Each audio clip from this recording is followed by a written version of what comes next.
Guntur చంద్రాపురంలో Pattabhipuram main road Vivekananda Swami విగ్రహం వద్ద శ్రీ సీతారామచంద్ర స్వామి మందిరం శంకుస్థాపన కార్యక్రమం ఘనంగా నిర్వహించడం జరిగింది. 45 సంవత్సరాల క్రింద రాములవారి గుడి కట్టి స్థానికులు పూజలు చేస్తూ ఉన్నారు. 20 సంవత్సరాల క్రితం ఈ గుడి నిర్మించాలనుకున్నారు. వారి పెద్దలు చనిపోవడం, వాళ్ళ వారసులు లేకపోవడం వల్ల పనులు ఆపేశారు.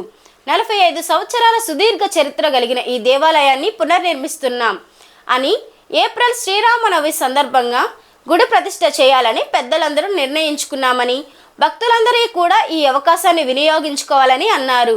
ఈ కార్యక్రమంలో లోక్ కమిటీ మెంబర్స్ ఈరంటి వరప్రసాద్ బాబు, బడుగు వెంకటరమణ, అంకరాజు, నరసింహమూర్తి, ముత్యం నరేంద్ర, అన్నంనేని వెంకటేశ్వరరావు, జట్టి బాబు, చిరుమామిళ్ళ రాంబాబు, గోవాడ శివకుమార్, ఏ శివరామకృష్ణారెడ్డి, భక్తులు తదితరులు పాల్గొన్నారు.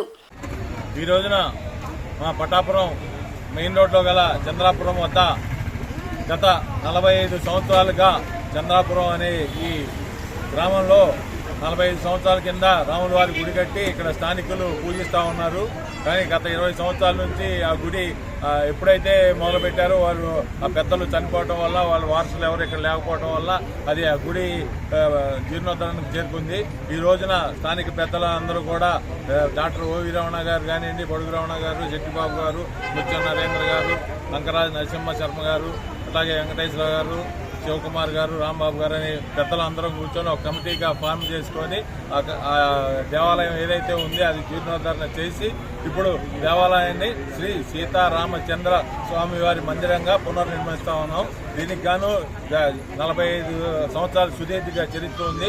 ఈ రోజు కూడా శంకుస్థాపన కార్యక్రమం కూడా పెద్దలు దైవజ్ఞుల చేత 9 గంటలకు ముహూర్తం నిర్వహించి ఈరోజు శంకుస్థాపన చేయడం జరిగింది. అట్లాగే దీన్ని కూడా రేపు ఏప్రిల్ 6న శ్రీరామనవమి సందర్భంగా కూడా గుడి ప్రతిష్ఠ చేయాలని చెప్పి కూడా పెద్దలందరూ సంకల్పించారు.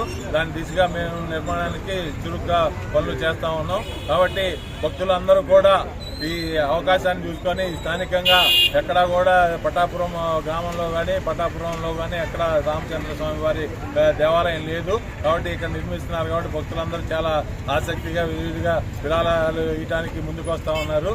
మేము కూడా ఒక్క రూపాయి కూడా వృధా చేయకుండా పెద్దలు ఓవి రమణ గారు కానీ కమిటీ మెంబర్స్ అందరూ కూడా దాన్ని ఎట్లయితే ప్రీ ప్లాన్డ్గా, ఎందుకంటే ఓవి రమణ గారికి గతంలో ఆలయాలు నిర్మించిన ఎక్స్పీరియన్స్ ఉంది. కాబట్టి వారి ఆధ్వర్యంలో ఈ ఆలయాన్ని నిర్మించి అత్యంత వైభవంగా ప్రతిష్ఠ చేస్తామని తెలియజేస్తా ఉన్నాం.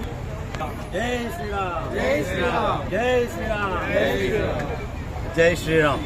మేము చిన్ననాటి నుంచి ఈ ఏరియాలో గోళీలు ఆడుకొని చదివి పెరిగాము. అప్పుడే ఈ సీతారాముల విగ్రహం ప్లస్ ఒక శివలింగం ఉండేది. అప్పుడు పెద్దలు చంద్రాపురం పెద్దలు గుడి కట్టిద్దామని సంకల్పించి ప్రతిష్ఠ అయితే చేయలేదు, కానీ విగ్రహాలు పెట్టారు. అప్పటి నుంచి నేను, బాబు గారు, ఇప్పుడున్న కమిటీ మెంబర్లంతా మేము ఎప్పటికప్పుడు మీటింగ్ వేసుకోవటం, అది కన్స్ట్రక్షన్ చేయాలనుకోవటం కుదరలేదు. ఇప్పుడు అన్ని పరిస్థితులు అనుకూలించి ఇవాళ శంకుస్థాపన చేసాం. ఈ ఆలయానికి ఒక ప్రాముఖ్యత ఉంది. మాకు నిన్నే తెలిసింది, ఇక్కడ ఉన్న శివలింగం కంచి పరమాచార్యుల వారు, చంద్రశేఖర సరస్వతి వారు అంటే నడిచే దైవం, ఆయన ఇక్కడ పెట్టి ఇక్కడ గుడి కడతారని చెప్పి పెట్టి వెళ్ళటంతో ఆయనతో తిరిగిన పెద్దలు వాళ్ళ మనవాళ్ళు నిన్న చెప్పడం జరిగింది.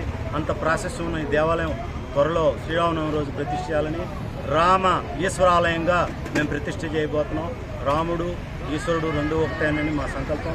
ఇంకొక ప్రాముఖ్యత ఉంది. ఇన్నర్ రింగ్ రోడ్డు, మన ఈ రింగ్ రోడ్డుకి అవతల పక్కన మసీదు ఉంది, ఇది రామ మందిరం, అవతల పక్కన చర్చ్ ఉంది. సో ఈ ప్రాముఖ్యత కూడా ఈ రోడ్డుకు సంతరించుకొని మేమంతా తొందరలో శ్రీరామనవమి రోజు ప్రతిష్ఠ చేసి భక్తులందరికీ ఆవిష్కరణ చేయాలని డిసైడ్ చేశాం.